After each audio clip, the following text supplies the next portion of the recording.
안녕하세요. 저는 올해 30대 중반이 된 남자입니다.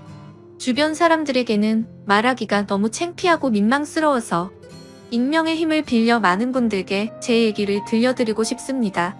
농담 삼아 듣지 마시고 가능하다면 부디 힘이 되는 좋은 말씀 한마디씩 해주시면 감사하겠습니다. 우선 제 와이프에 대해서 얘기를 해드리겠습니다. 연애 시절부터 느꼈지만 정말 여자가 맞나 싶을 정도로 남자를 많이 밝히는 그런 스타일이었습니다. 하지만 그때는 콩깍지도 씌었을 뿐더러 결혼하고 애 낳으면 생각도 성격도 많이 달라질 거라 생각했었죠. 아무튼 와이프는 연애 시절부터 남자가 지나가면 눈이 돌아간다던지 휴대폰 안에는 연예인들의 건강미 넘치는 그런 사진들도 가득하더군요. 심지어 차마 남자들조차 보지 않을 법한 그런 영상들도 있는 걸 보고 깜짝 놀랬죠. 하지만 다 큰 어른이고 충분히 그런 걸 볼 수 있다고 생각했습니다. 하지만 문제는 연애 시절부터 발인기가 다분했었던 것 같습니다. 전 남자친구랑 연락하다가 걸린 것도 몇 번 됐었고, 친구들끼리 술 마시고 헌팅해서 알게 된 남자랑 연락을 주고 받다 걸린 적도 있습니다. 하지만 관계까지 가진 건 아닌 걸로 알고 있어서 참고 만났던 거죠. 지금 생각해보면 그때 당시에도 술 마시고 연락 두절이 된 게 몇 번 있는데 정황상 사고를 치지 않은 것 같아서 넘겼는데 그 진실도 이제는 알 수가 없을 것 같네요. 사실 대부분의 남성분들은 잘 아실 겁니다. 제 와이프는 모든 남자들이 뒤돌아볼 만큼 인기가 많았습니다. 하지만 결혼한 지도 3년이라는 시간이 지나다 보니 연애 때만큼 그렇게 확 땡기지 않더군요. 그래도 와이프가 너무 밝히는 스타일이다 보니 일주일에 3번 이상 의무적으로 와이프와 좋은 시간을 보냈었습니다. 저희 부부에게는 아내의 욕구가 강하다는 거 말고 정말 서로 아무 문제 없는 그냥 평범한 대한민국의 30대 초반의 앞날을 생각하며 열심히 살아가는 부부였습니다. 그렇게 저희는 평범하게 잘 지내다 제가 장기 출장을 가게 되었습니다. 한 반년 정도를 지방으로 가게 됐던 거죠. 가기 전부터 와이프는 난리가 났습니다. 자신도 회사를 그만두고 따라갈까 라고 물어보며 6개월 동안 혼자서 지내면 외로워서 미쳐버릴지도 모른다더군요. 참으로 답답한 소리를 하는 아내가 황당했죠. 일을 그만두면 직장이 바로 구해지지도 않을 뿐더러 저희가 신혼부부도 아니고 6개월을 못 기다려서 일까지 그만두고 따라온다니 저는 많이 당황스러웠죠. 그래서 굳이 혼자 있어서 외로운 거면 친정에라도 가 있으라고 했습니다. 길다면 길고 짧다면 짧은 시간이지만 와이프는 계속해서 직장까지 그만두고 따라가겠다고 아주 성화를 부렸습니다. 그때까지만 해도 6개월 동안 자주 보면 되겠지 무슨 문제라도 생기겠어라는 마음으로 저는 너무 안일하게 생각했었습니다. 아니 어찌 보면 제 와이프의 실상을 알게 되어서 다행이라면 다행이겠네요. 처음에는 와이프가 참으로 지극정성이었습니다. 제가 출장을 간 곳이 차로 왕복 6시간이 넘게 걸리는 곳인데 한 달 동안은 거의 매주 제 숙소로 찾아오더군요. 남자 혼자 살면 밥 굶는다고 밥이며 반찬이며 아주 바리바리 두 손 가득 싸들어서요. 그때까지만 해도 저는 와이프를 너무 잘 얻었구나 싶었습니다. 신혼도 아니고 결혼한 지도 벌써 3년이 훌쩍 넘었는데 남편이 출장 갔다고 이렇게 챙겨주는 여자가 이 세상에 어디 또 있겠습니까?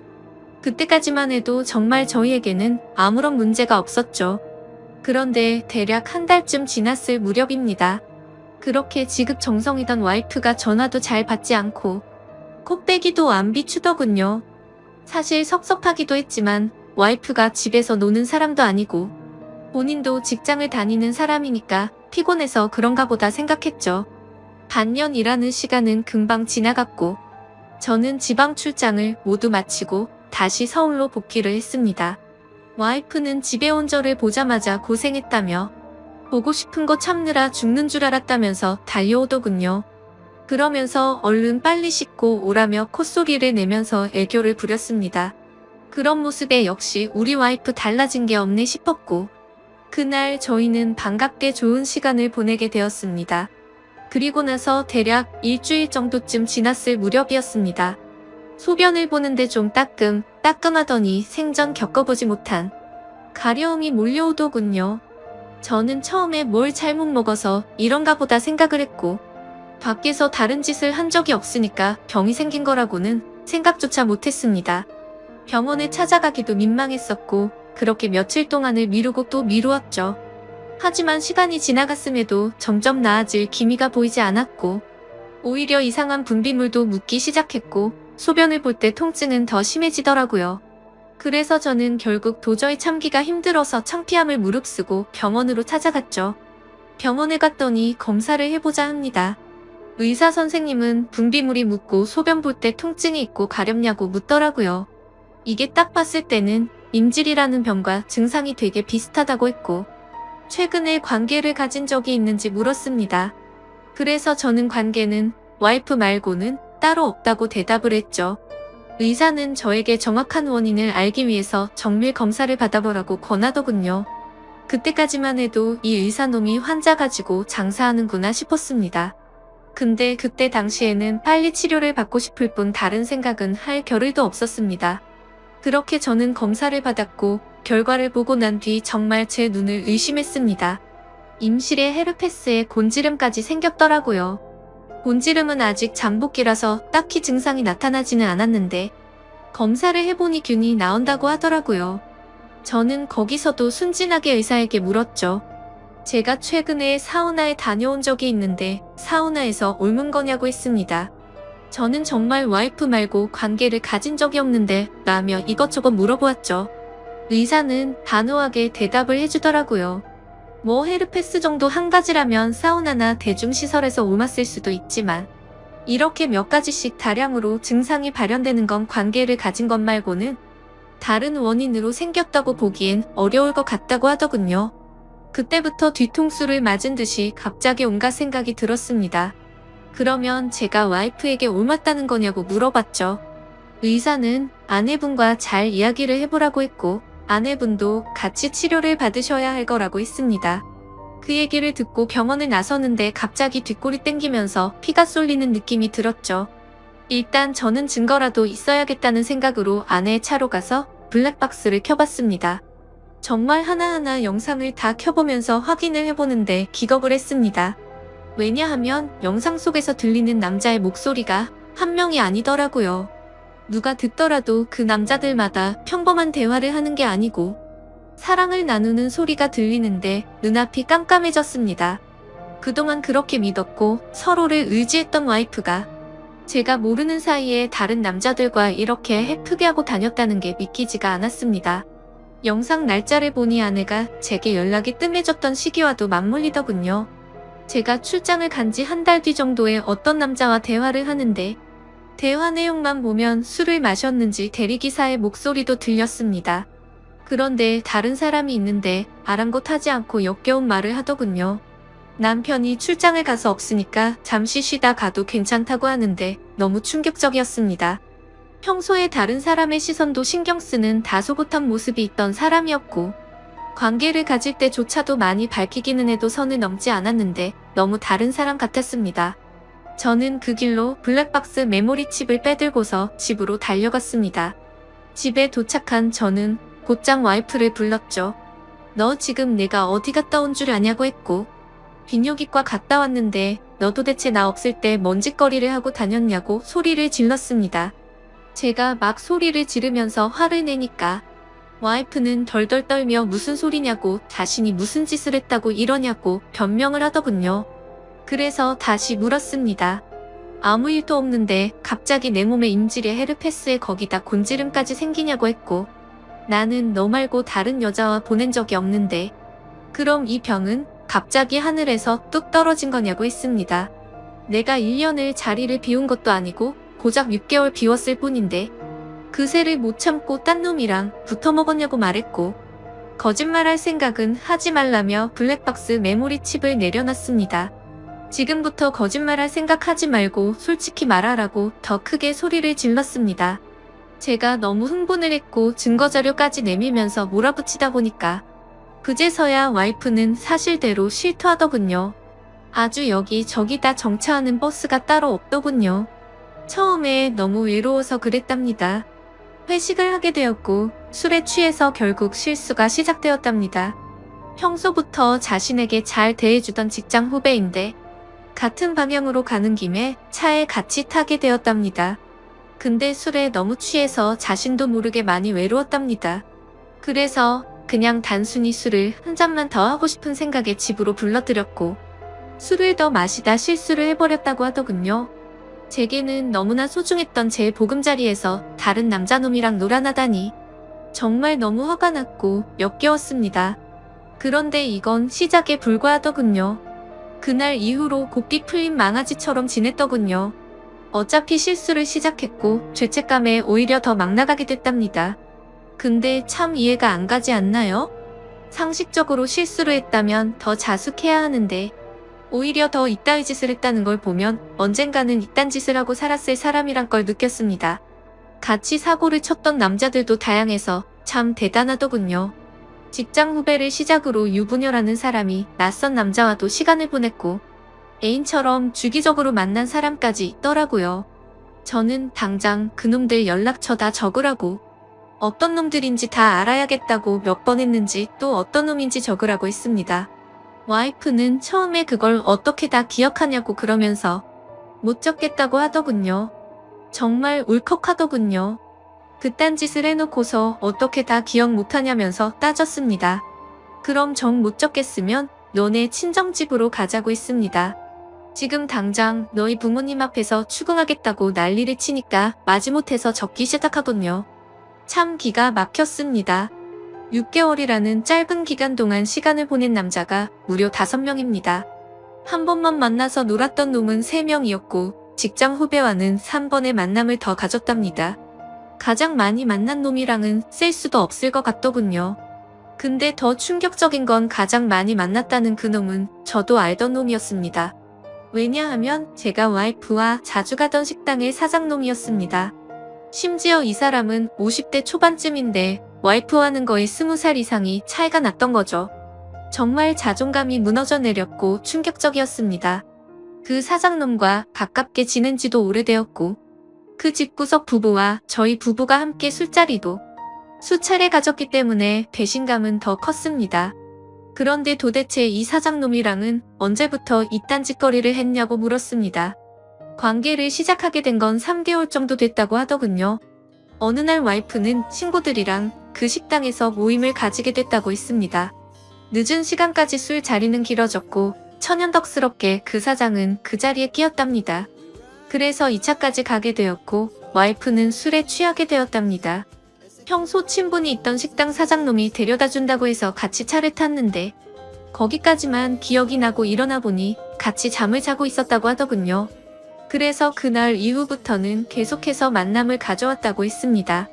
아마도 이 인간이 없었더라면 더 많고 다양한 남자를 만났겠구나 싶었고 믿고 지낸 지도 오래된 사장놈에 대한 배신감은 이루 말할 수가 없었습니다.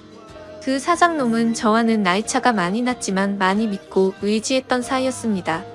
와이프와 만나기 전부터도 친분을 가져왔었고 오죽하면 힘든 시기에는 제가 대출까지 받아가면서 도움을 줬던 사람입니다. 근데 그런 은인에게 이따위 짓을 하는 게 인간이 맞나요? 제 와이프도 인간 같지 않은 건 마찬가지입니다.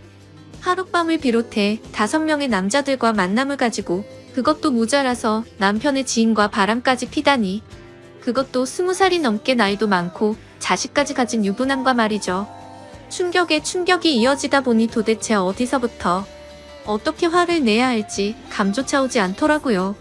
그래서 일단 저는 당장 휴대폰 잠금을 풀라고 했고 카톡을 열어서 메시지 내용을 봤습니다.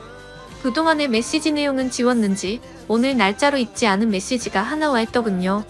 이제 민철이가 출장 갔다 왔으니까 못 보는 거냐는 둥. 앞으로 조심하면 되니까 우리 변하지 말자는 둥 역겨운 대화가 와 있더군요. 정말 너무 참담해서 말도 안 나오고 아무 생각도 들지 않더라고요. 그냥 분노에 휩싸였을 뿐 아무것도 보이지가 않았습니다. 그래서 당장 아내를 이끌고 그 사장놈이 하고 있는 식당으로 갔습니다. 식당 안에는 손님들이 있었고 그 사장놈의 아내도 함께 있더군요. 그런데 그때 당시 제 눈에 이미 보이는 건 없었습니다.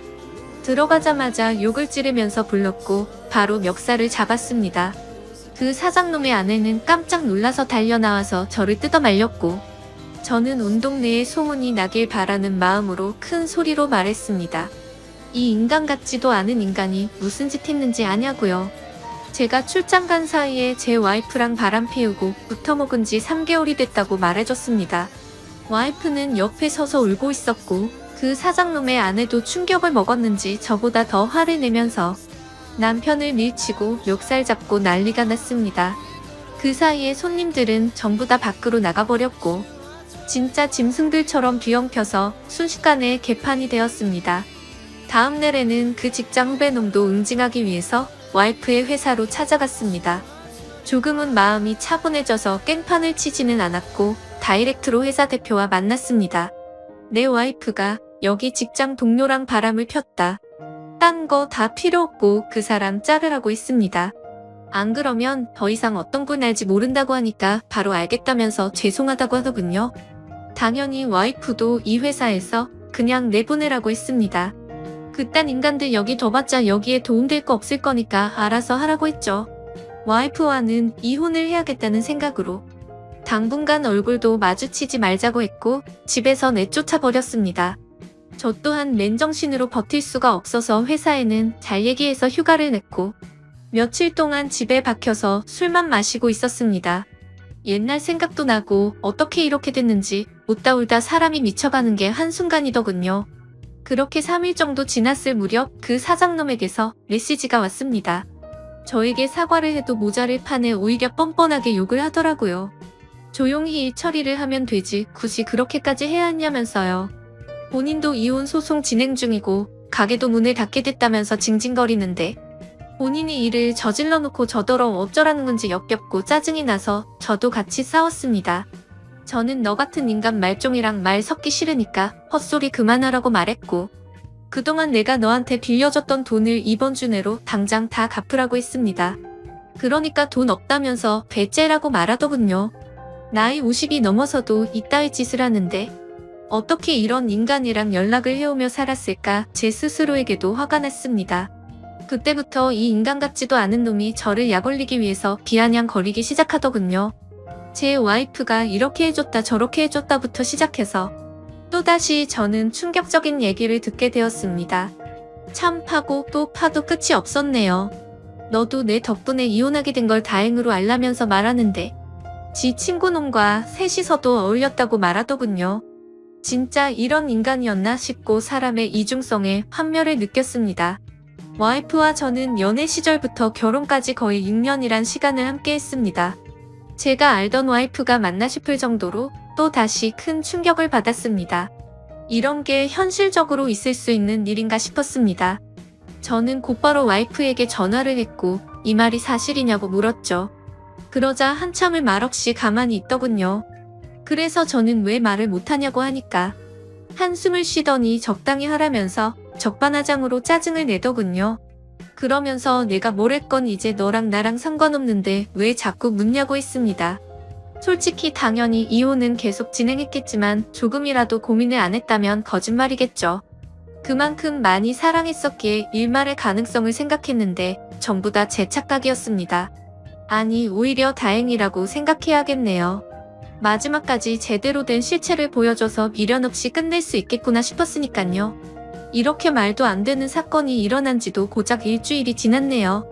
저는 지금 와이프와 이혼 절차를 밟고 있습니다.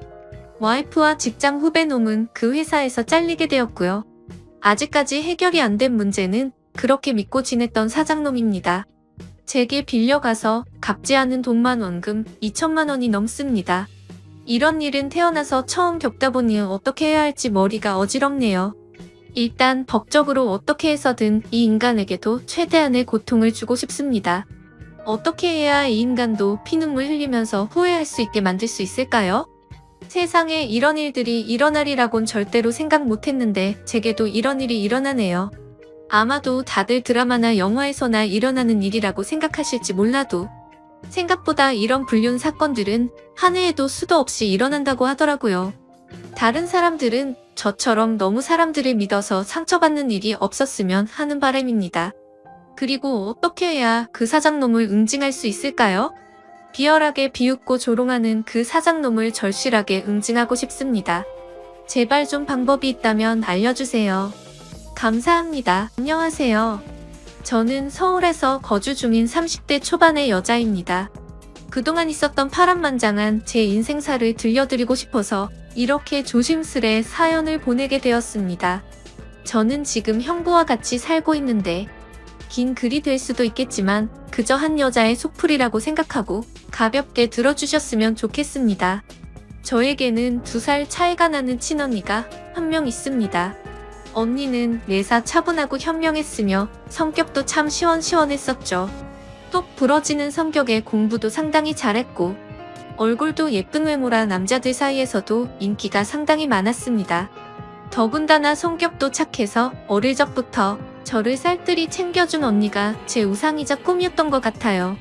나이는 겨우 2살 차이밖에 안 되지만 어릴 적부터 언니는 제게 상당히 커다란 존재였던 것 같아 말을 잘 따르곤 했습니다.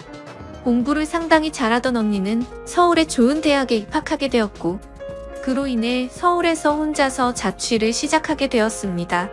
그때 당시 저는 혼자 나가서 자취하며 사는 언니가 그렇게 부러울 수가 없었죠. 공부도 잘하고 대학도 좋은 곳에 가는 언니를 동경하며 저도 언니를 따라가기 위해서 이를 악물고 정말 공부를 열심히 했었습니다. 그러다 보니 저도 곧잘 성적이 잘 나왔고 그 덕분에 언니와는 다른 학교지만 나름 서울에 있는 괜찮은 4년제 대학교에 입학을 하게 됐습니다. 저는 너무 행복하고 신났었죠.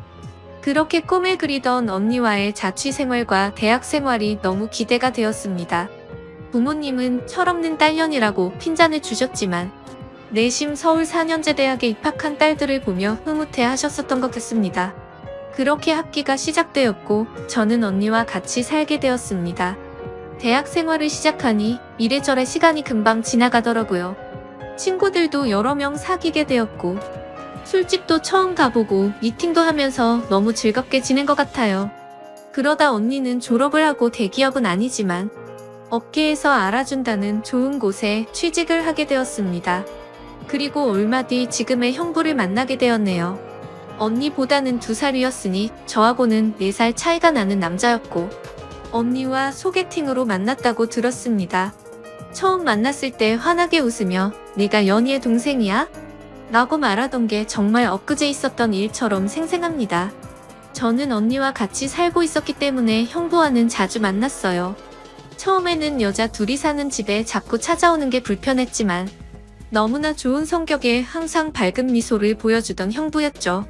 그리고 언니와 같이 어울리며 놀다 보니 언젠가부터 저도 서서히 편해지더라고요.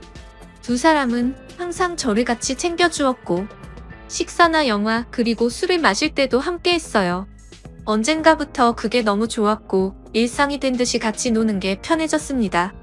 저와 형부는 아는 오빠 동생 같이 아주 편한 사이가 되었던 거죠. 그렇게 처음 겪어보는 재밌는 일상들을 만끽하였고 평범한 대학 생활을 즐기면서 별탈 없이 잘 지내고 있었습니다. 그런데 하늘이 무너질 만큼 충격적인 일이 생겨버렸죠. 어느 날 갑자기 부모님의 충격적인 사고 소식을 접해야 했습니다. 언니와 제가 사는 자취방에 오셔서 반찬이며 이것저것 가져다 주시고 시골 집으로 내려가시다 차가 반파되는 큰 사고가 났습니다. 여자들끼리 사는 집이 이게 뭐냐며 투덜거리셨던 엄마와 애들한테 잔소리 그만하라는 아빠. 그 모습이 마지막 모습이셨어요. 부모님 2분 다 그 사고로 인해 돌아가시게 되었습니다. 저희 자매는 너무나도 슬픈 그 현실을 어린 나이에 모두 받아들여야만 했습니다. 형부는 장례식장에서 언니의 남자친구라고 주변 분들에게 소개를 하였고 저희 부모님의 마지막 장지까지 함께 해주었습니다.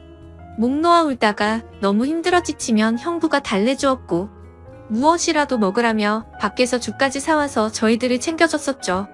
형부에게 너무 고마웠고 그때부터 많이 의지가 되었던 것 같아요. 그렇게 부모님을 보내드리고 나니 저희는 졸지에 고아가 되어버린 거나 마찬가지인 상황이 되었습니다.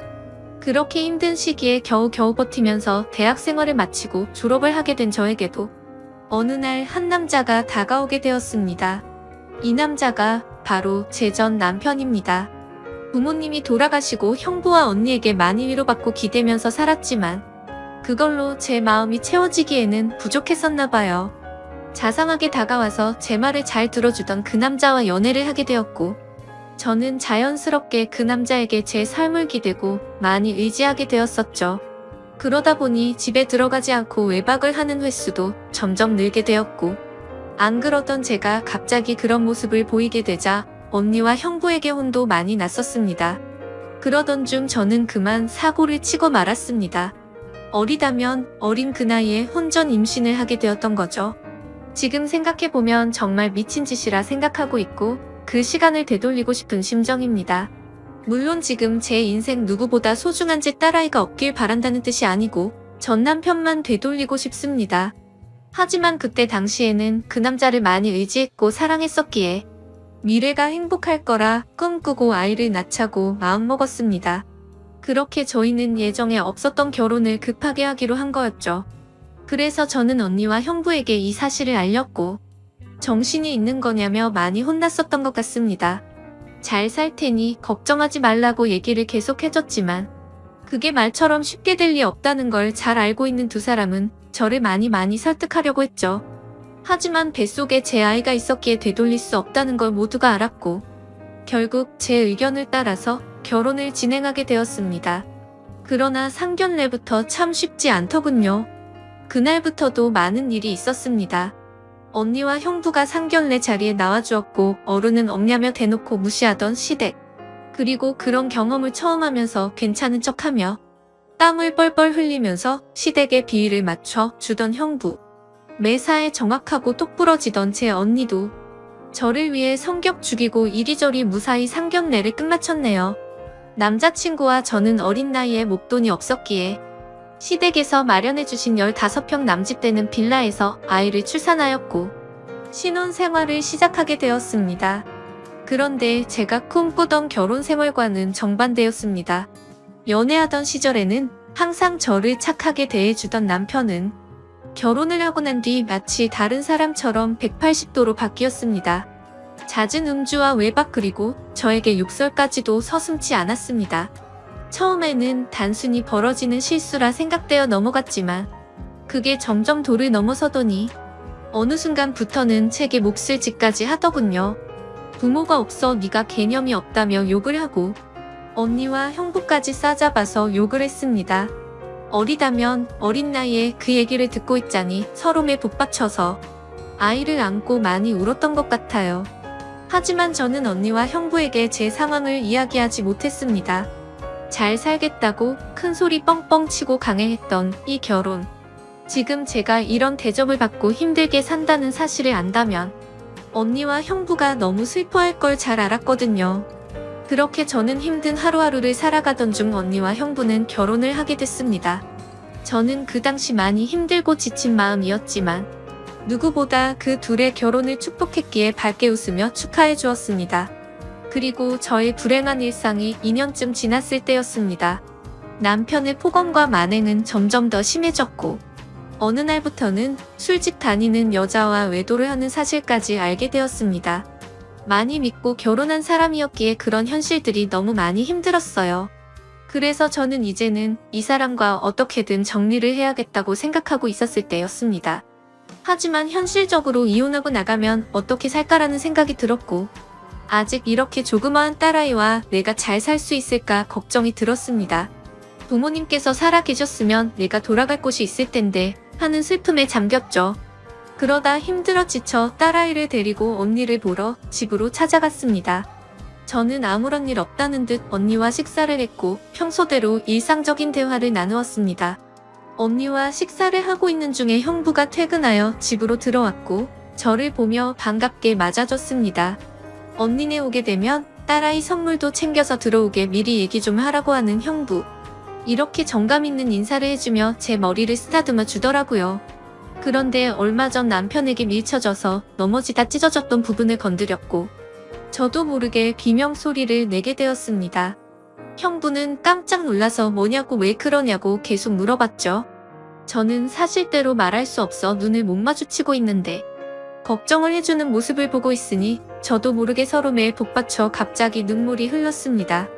뭔가 이상하다는 느낌을 감지한 건지 형부는 제 몸을 계속 살폈고 눈에 띌 만큼 표정이 급격히 경직되면서 변해갔습니다. 형부는 남편 놈이 이런 거냐고 솔직히 말해보라며 저를 다 그쳤고, 저는 아니라고 계속 부인했지만 하염없이 나오는 눈물이 제 말이 거짓이라고 저를 대신해서 대답해 주었죠. 결국 그날 그동안 있었던 모든 일에 대해서 솔직하게 말을 했고, 형부는 화를 내면서 그 늦은 시간 저를 이끌고 저희 집을 찾아갔습니다. 술을 좀 했는지 소파에 누워서 뒹굴고 있는 남편을 사정없이 멱살을 잡고 흔들기 시작했습니다. 네가 사람 새끼냐고, 어떻게 여자한테 그럴 수 있냐며 계속 욕을 했죠. 남편은 그러다 넘어지면서 가구에 부딪혔고 악을 쓰며 소리를 질렀습니다. 형부는 그때부터 정신이 조금 들었는지 잠시 숨을 고르더라고요. 일단 이 상황이 정리가 되어야 할 것 같아 형부를 밖으로 데리고 나가려 하는데, 갑자기 남편에게 무릎을 꿇으면서 이야기를 했습니다. 우리 처제 어디 가서 이런 대접받을 아이 아니라고. 제발 잘 좀 대해주면 안 되겠냐고. 내가 실수해서 다쳤으니 속 풀릴 때까지 자신을 때리라고 하더군요. 제발 부탁을 한다면서 말이죠. 남편은 그런 형부와 울고 있는 저에게 지금까지 해왔던 것, 그 이상의 온갖 욕설을 뱉으며 경찰에 신고를 했습니다. 경찰이 와서 일단 상황은 종료되었지만 절대 합의는 하지 않겠다는 남편 때문에 형부는 결국 재판까지 받게 되었습니다. 자세한 내용은 형부가 절대 말해주지 않아 그 후 어떤 처벌이 이뤄지게 됐는지는 지금도 잘 모르겠습니다. 그런 상황을 겪은 뒤로 저는 확실히 남편과 정리를 할 수 있었고, 이도 저도 갈 곳이 없던 저와 딸아이에게 언니와 형부는 손을 내밀어 주었습니다. 그렇게 염치는 없었지만 어쩔 수 없는 상황이었던 저는 결국 언니와 형부와 같이 살게 되었고, 차근차근 그동안의 일들을 정리를 했고 이혼 준비를 하게 됐습니다. 이혼 과정이 생각보다 참 복잡한 게 많더라고요. 저 때문에 속이 많이 상했던 형부는 저에게 걱정 말라며 많이 도와주었습니다. 너무 힘들었던 제게는 그때 형부와 언니에게 너무 고마웠어요.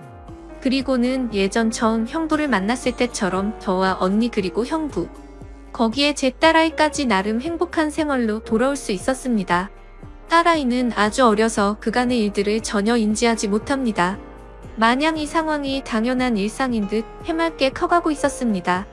어쩌면 다행이었죠.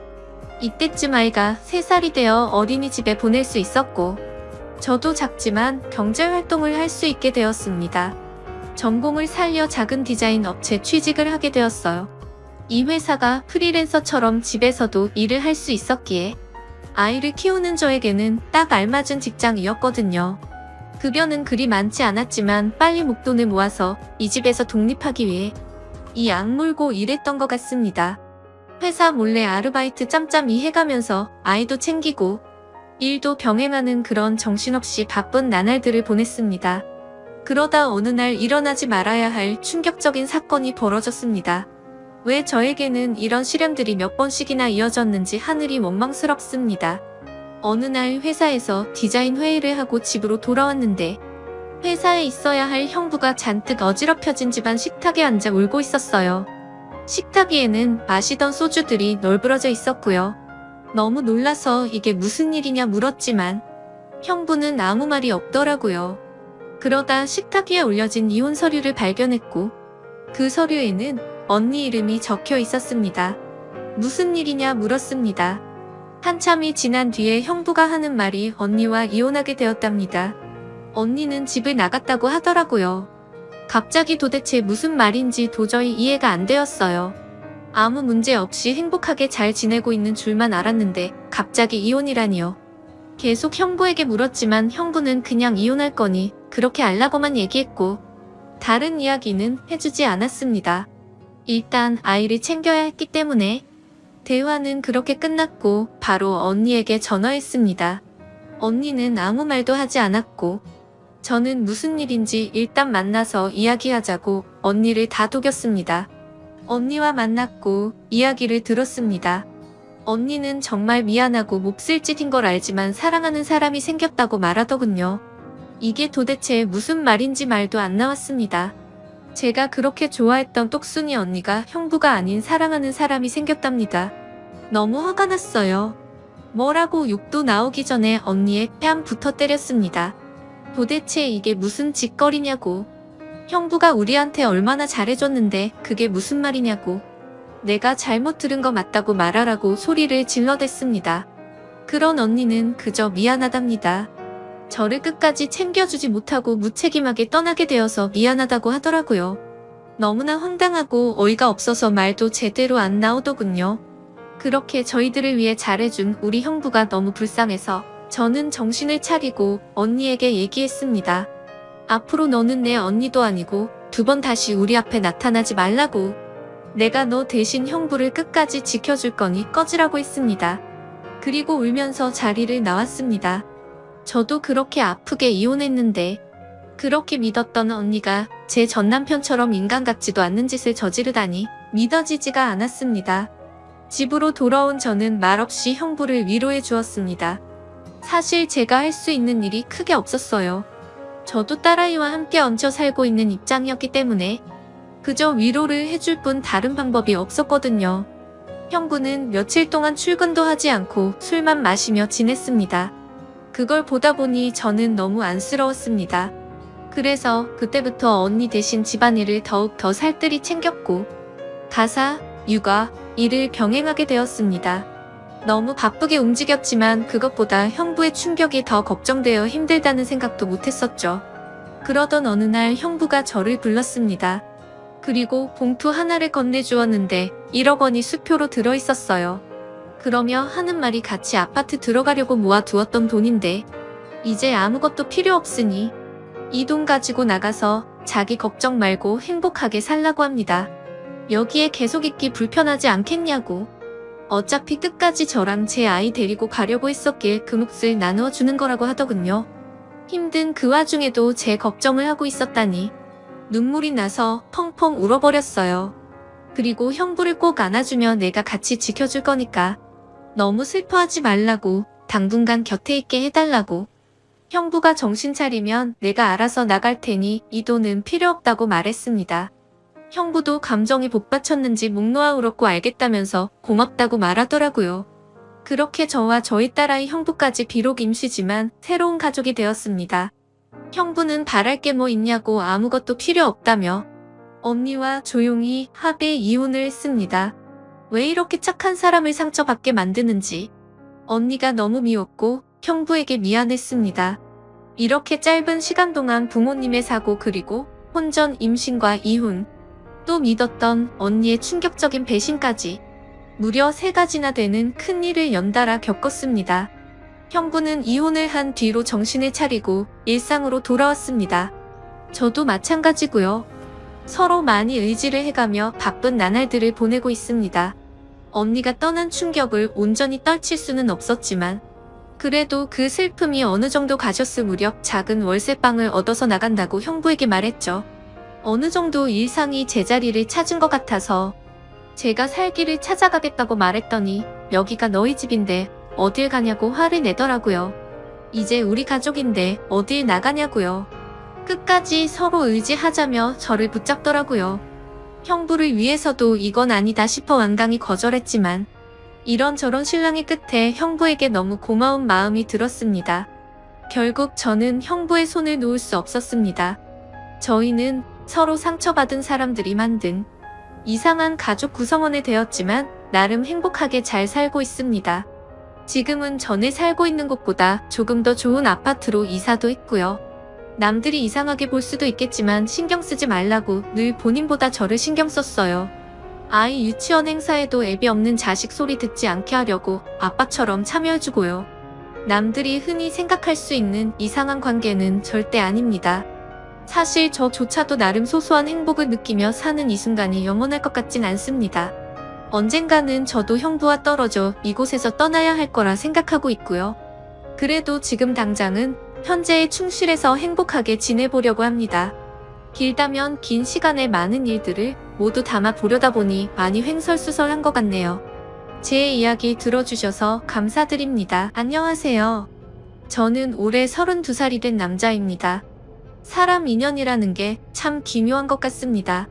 저는 32년 살면서 지금까지 특별한 인연이라는 건 겪어본 적이 없었습니다. 외모는 누구에게도 뒤지지는 않는다고 생각해서 연애는 수없이 해봤지만 드라마에서도 볼 법한 그런 특별한 연애는 단 한 번도 못 해봤죠. 그런데 군대에서 만났던 여군 상사와 우연히 재회하게 되었고 그 여자와의 충격적인 일까지 정말 세상은 요지경인 것 같네요. 자세한 얘기들은 누군지 특정될 수 있어 생략하는 점 이해 부탁드립니다. 일단 저는 전역을 한 지 겨우 3년이 되었고 개인적인 사정이 있어 군대를 나이가 꽉 차서 다녀온 케이스입니다. 제가 군대에 있을 때 제가 근무했던 보직 특성상 수많은 여군들을 만났습니다. 왜냐하면 저희는 예하부대의 군장비들을 분배해주는 역할을 했고 그만큼 수많은 장교들과 부사관 병사들이 들락거리는 그런 곳이었죠. 근데 그렇게 많은 여군들을 봐왔음에도 어느 날 보게 된 여군의 얼굴을 보고 깜짝 놀랐습니다. 군대를 다녀온 분들은 잘 아시겠지만 군대에 있다 보면 정말 모든 여자가 다 예뻐 보이는 신기한 경험이 있을 겁니다. 그럼에도 불구하고 이 여군 상사를 마주치는 순간 다른 여군들과는 비교도 안 될 정도로 미모가 훌륭했었죠. 오죽하면 나중에 알고 보니 그 여군은 다른 병사들 사이에서도 여배우를 닮았다고 소문이 자자했다고 하더라고요. 게다가 그런 소문은 저희 부대뿐만 아니라 어딜 파견 가더라도 다들 알 만큼 엄청 유명했던 사람이었습니다. 그래서 수많은 병사들이 얼굴이라도 간절히 보고 싶어 했던 인물이었죠. 그런데 저는 그런 사람을 주기적으로 업무를 위해서 마주치고 대화도 나누는 그런 사이였습니다. 하지만 순수해 보이는 외모와는 달리 그 여군은 좀 많이 밝히는 여자라는 생각이 들었습니다. 어느 날 장비를 싣기 위해 차로 이동을 하고 있었습니다.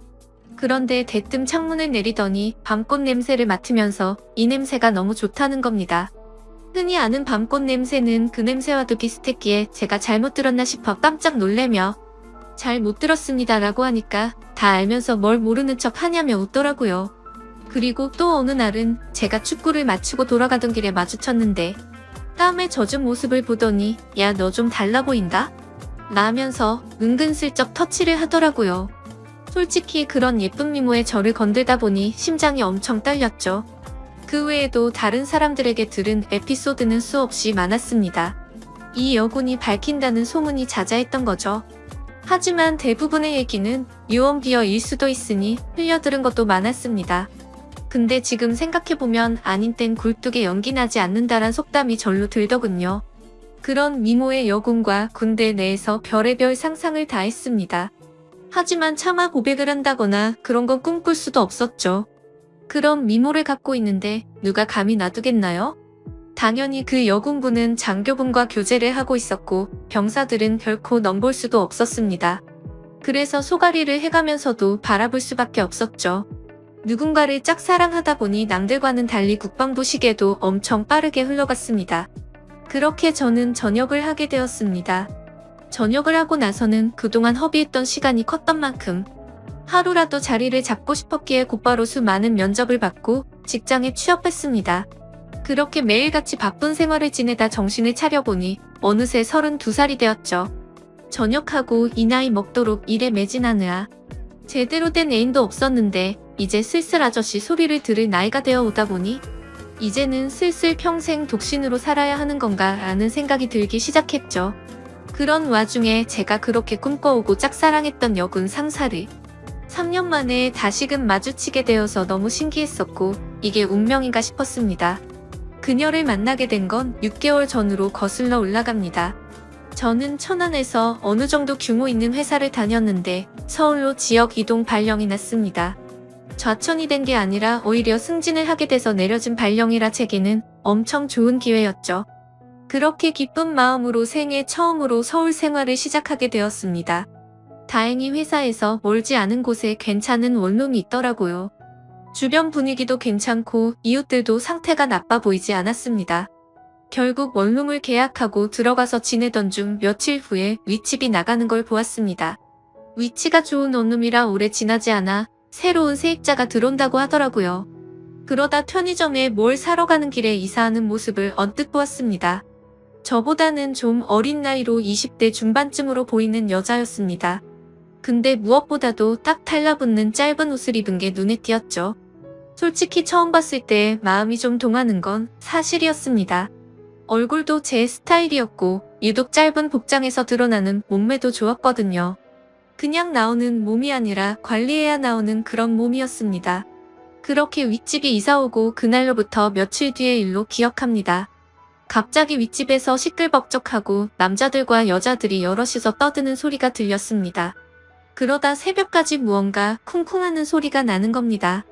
단순히 울리는 소리가 아니라 뭐랄까 복합적인 소리였습니다. 처음 그 소리를 들을 때부터 민폐라고 생각했지만 아무튼 그냥 집들이 와서 시끄러운가 보다 하고서 그냥 넘겼었죠. 저보다 나이도 어린 여자가 친구들끼리 좋은 시간 보내는데 방해하는 게 예의가 아니라고 생각했습니다. 그런데 이 소리가 하루 이틀로 끝나지 않았습니다. 정말 매주 한 번씩은 이런 소리들이 들리는가 하면 제가 알기로 혼자 사는 여자인데 애인이랑 노는 건지 사랑을 나누는 소리도 들리더라고요. 안 그래도 외로운데 부럽기도 하고 짜증이 나기도 했죠. 그때부터는 늦은 시간까지 잠도 못 들게 매번 이러는 거면 그것도 민폐 아닌가라고 생각이 들더군요. 아무튼 그렇게 점점 스트레스를 받던 어느 날이었습니다. 저는 집에서 간단히 먹을거리를 사기 위해서 마트로 갔습니다. 장을 보던 저는 스쳐 지나가던 여자를 보면서 예쁘다 생각하고 있는데 정말 깜짝 놀라서 소리 지를 뻔했습니다. 제가 그렇게 1년 가까이를 짝사랑했던 여군 상사였던 거죠. 사복을 입은 모습은 처음 봤던지라 너무 떨렸고 심장이 두근대서 얼어 있었습니다. 멍하니 쳐다보고 있는데 그녀도 저를 봐서 눈이 마주치게 됐죠. 그렇게 그녀는 돌아서려다가 다시 저를 쳐다보더니 갑자기 저한테 뛰어왔습니다. 단번에 저를 알아보더라고요.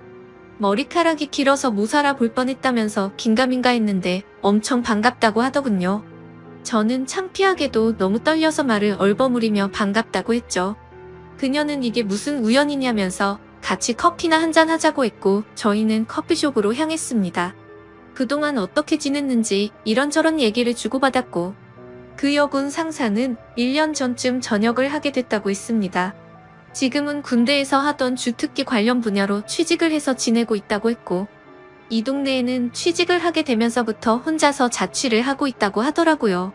그래서 저는 갑자기 왜 전역을 했는지 물었고 그냥 적성에 맞지 않아서 그만뒀다면서 묻더라고요.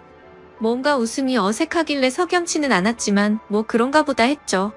사실 무슨 이유가 됐건 웃는 모습을 보니까 또다시 심장이 두근대더라고요. 군대에서 군복 입은 모습만 봤을 때도 예뻤지만 사복을 입으니 훨씬 더 예뻐 보였습니다. 그래서 조심스럽게 물어봤습니다. 군대에 계실 때 남자친구랑은 지금도 잘 만나고 있냐고 물었더니 진지하게 만난 것도 아니고 잠깐 만나다 금방 헤어졌다고 하더라고요. 심지어 지금은 솔로로 지낸 지도 꽤 됐다면서 외롭다고 하는데 저에게도 드디어 기회가 왔구나 싶었습니다. 그래서 그때부터 저는 아주 신중하게 그녀를 만나기 위해 조심히 다가갔습니다. 항상 남자들이 줄을 서는 여자였기에 남들처럼 평범해선 승산이 없을 거라고 생각했던 거죠. 그날 이후로 저희는 매주 한 번씩 만나면서 서로 점점 친해지고 있었습니다. 그래서 혹시라도 부담스러워서 멀어질까봐 저는 최대한 제가 좋아한다는 감정을 숨겼었습니다. 하지만 아무리 제 감정을 숨기려고 해도 불쑥불쑥 행동이 먼저 앞서는지 누가 봐도 이 남자는 이 여자를 좋아하는구나 싶을 정도로 바보같이 티가 난 것 같습니다. 그렇게 저희가 처음 재회를 한 지도 한 달이 되어갈 무렵 술 한 잔을 같이 했죠. 그녀는 술에 조금 취했는지 제게 대뜸 그러더라고요. 너 나한테 관심 있는 거 아니었냐며 왜 고백을 안 하냐고 했습니다. 청순한 미모와는 달리 여군 출신답게 정말 거침없이 말을 하는데 그런 모습 또한 이미 제 눈에는 너무나 매력적이었죠. 그래서 저는 네가 나한테 관심 있는 거 아니었냐며 무심하게 얘기를 했더니 술에 취했는지 다짜고짜 팔짱을 끼면서 저한테 관심 있는 거 맞다고 말하더라고요. 그래서 저도 이제는 용기를 내야겠다 싶어서 술을 마시다 진지하게 고백을 했습니다. 사실 군대에서부터 나도 좋아했다며 그땐 남자친구가 있는 걸 알아서 고백을 참았다고 했죠. 그런데 전역하고 나서 진짜 후회를 많이 했는데 이렇게 우연히 만나게 된 걸 보면 우리 인연은 정말 필연인 것 같다고 우리 진지하게 만나보자고 했습니다. 그러자 장난으로 관심 있다고 한 줄 알았던 그녀는 진짜로 제 고백을 받아주게 되었고, 저희는 그때부터 연인이 되었습니다. 정말 꿈만 같았죠. 군대에서 그렇게 마음고생을 하고 연예인처럼 바라보던 여자가 이렇게 우연히 다시 만나게 되는 것도 모자라 이제는 제 여자친구가 되었다고 하니 도저히 믿어지지가 않았습니다. 그날 저희는 자연스럽게 함께 저희 집으로 향했습니다. 집에서 한 잔 더 마시자고 하면서 분위기를 잡고 있는데 또다시 윗집에 층간소음이 시작되더군요. 여자친구는 이게 무슨 소리냐고 깜짝 놀랐고 저는 그동안 있었던 일을 말해줬습니다. 그때가 자정이었음에도 시끄러워서 저는 뭔가 여자친구 앞에서 굽히는 모습을 보이고 싶지 않았죠. 그래서 저는 내가 올라가서 해결하고 온다고 했더니 따라간다고 하더라고요. 그땐 무슨 깡이었는지 술도 많이 마셨겠다, 에라 모르겠다라는 마음으로 올라간 것 같습니다. 윗집으로 도착해서 벨을 눌렀습니다. 한 번 눌러도 반응이 없기에 몇 번이나 누르니 그제서야 나오더라고요. 엄청 얇고 긴 티셔츠만 대충 걸쳐 입고 급하게 나온 모습이 생생하네요. 그걸 보고 저는 남자랑 있다가 급히 옷을 입고 나왔구나 싶더라고요. 하지만 지난 며칠 소음에 시달려서인지 자제할 마음이 안 들더라고요. 그래서 밤에 무슨 짓을 하기에 매일 밤 시끄럽게 구냐고 화를 냈습니다. 그랬더니 여자가 짜증을 내면서 그것 때문에 이 시간에 올라왔냐고 하더라고요. 진짜 양심도 없는 건지 너무 뻔뻔하게 나오더라고요. 그래서 뒤에 있던 여자친구가 앞으로 나오면서 지금 잘못한 게 누군데 그렇게 뻔뻔하냐고 화를 냈죠. 근데 참 웃긴 게 윗집 여자는 제 여자친구의 얼굴을 보고 나서 갑자기 엄청나게 친절해지더군요. 갑자기 돌변하는 태도를 보고 이 여자 뭐지? 라는 생각이 들더군요. 앞으로는 조심한다는 사과를 받고 저희는 다시 집으로 내려가게 됐습니다. 그런 해프닝을 뒤로하고 저희는 다시금 술을 한 잔 마시며 많은 얘기들을 나누었고 점점 더 사랑에 빠져갔습니다. 군대 시절에도 느꼈지만 확실히 내숭이나 그런 건 전혀 없는 성격이었고 저희는 밤새도록 행복한 시간을 보내게 되었습니다. 그날 이후부터는 여자친구와 저는 급속도로 가까워졌고 저는 하루하루가 너무 행복해서 천국에 있는 듯한 기분으로 지내고 있었습니다. 여자친구는 그렇게 저희 집에 머무르는 시간이 점점 더 늘어났고 짐을 하나씩 옮겨오더니 거의 동거를 하다시피 지내게 되었습니다.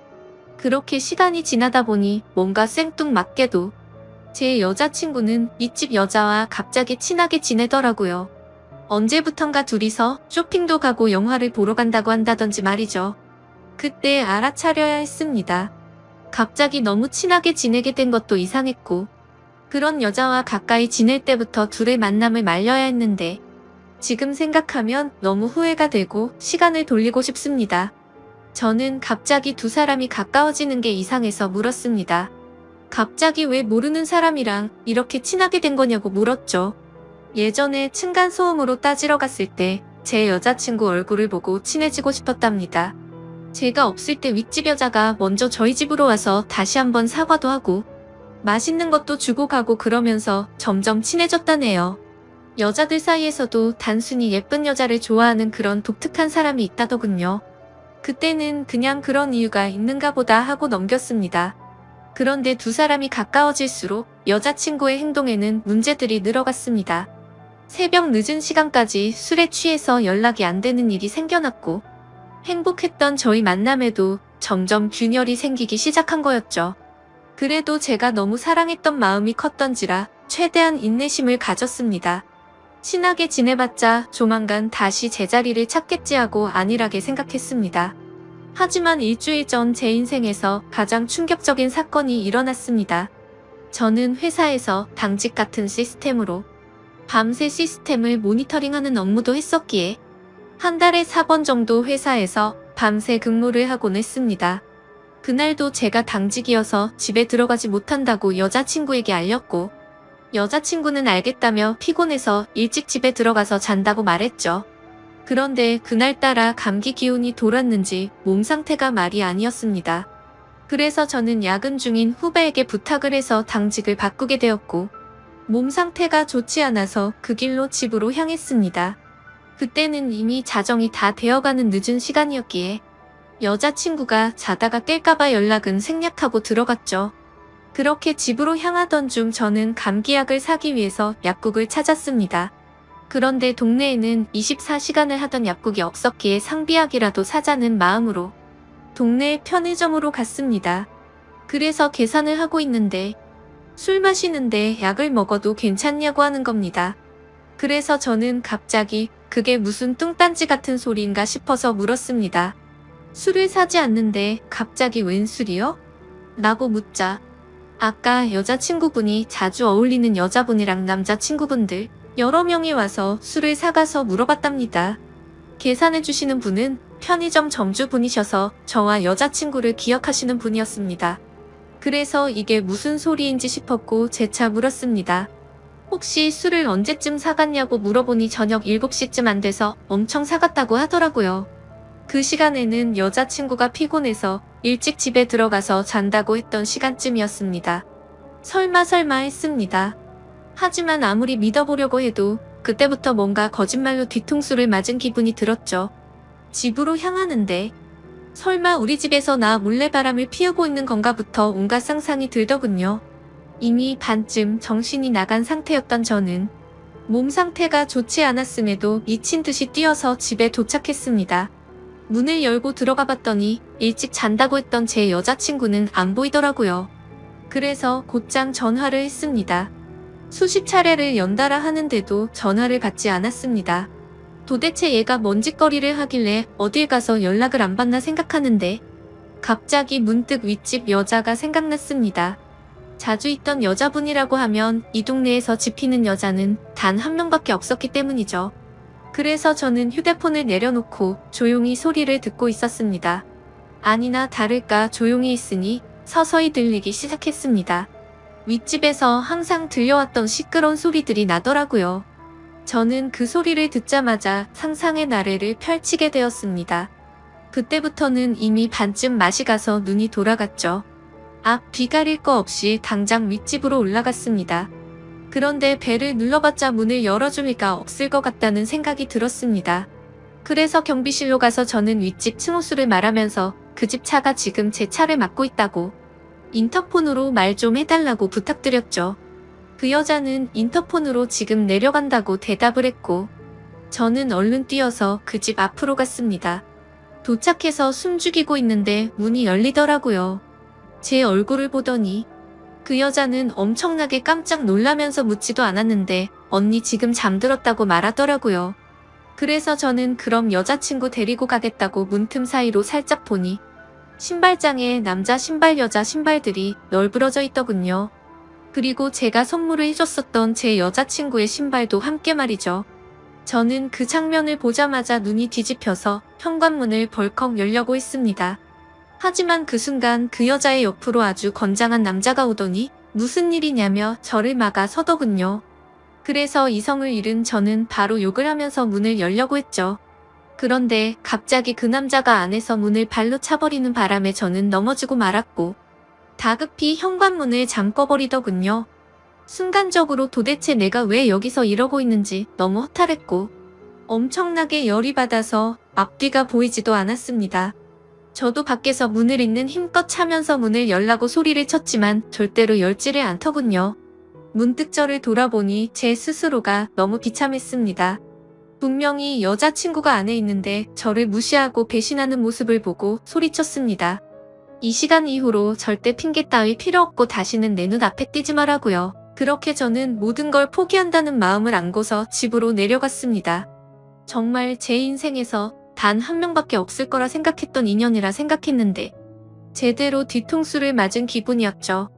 그래서 집에 가자마자 소주 3병을 원샷으로 마셨습니다. 정말 손이 떨리고 배신감이 너무나도 커서 눈물만 미친 듯이 흘렀습니다. 저는 눈물이 없는 편이었기에 눈물이 없는 사람인지 알았습니다. 근데 너무 화가 나고 슬프고 억울했습니다. 평생을 바쳐서 사랑하려고 했던 여자친구에게 배신을 당한 기분에 저도 모르게 눈물만 나더군요. 그렇게 30분 정도가 지나니 현관 비밀번호가 눌러지더니 여자친구가 고개를 숙이고 들어오더군요. 보자마자 욕을 했습니다. 네가 무슨 염치로 여길 들어오냐고 했죠. 너무 당황해서 그런데 진짜로 아무 일도 없었다면서 지금 도대체 무슨 생각하냐면서 말하더라고요. 그러면 뭐가 겁이 나서 문을 걸어 잠그고 아무 말도 안 하고 있었냐고 물었더니 친구들이 놀러와서 다 같이 술을 한 잔 마셨는데 여자친구는 취한 나머지 잠들어 있어서 이 상황을 몰랐다고 하더군요. 내가 얼마나 소리를 질렀는데 그게 말이 되냐고 따졌더니 너무 피곤했고 술도 많이 마셔서 전혀 못 들었다고 하는데 정말 기가 차더군요. 그래서 저는 그따위 핑계로 대충 넘어가려고 하지 말고 당장 내 집에서 나가라고 했습니다. 술도 마셔서 점점 취기가 올라오고 있었고 둘이서 같이 있다가는 큰 사고를 칠 것 같았습니다. 그래서 가만히 서서 있던 여자친구를 힘으로 밀쳐내고 문을 잠궈버리고 잠이 들었습니다. 다음날 창문에 문자가 수십 통이 와 있더군요. 도대체 무슨 상상을 펼쳐서 자신한테 그러냐며 억울하다는 듯 말하더군요. 솔직히 걱정할까봐 거짓말한 건 미안한데 진짜 아는 친구들이 놀러와서 윗집 언니랑 같이 술 한잔 마신 건데 뭐가 그렇게 열받는 일이냐고 합니다. 정말 제가 엉뚱한 상상만으로 이렇게 생각을 하는 걸까요? 저는 모든 정황상 의심이 거둬지지가 않는데 믿어야 하나요? 제발 용서해달라며 일주일째 연락이 오는데 답장 한 통도 보내지 않았습니다. 도저히 어떻게 해야 할지 눈앞이 깜깜합니다. 그냥 제 인생이 무너져 내리는 기분이네요. 군대에서부터 사랑했던 여자를 우연히 만나서 너무 행복했었는데 제가 평생 함께할 여자라 생각했는데 이렇게 믿음이 무너졌다는 게 믿겨지지가 않네요.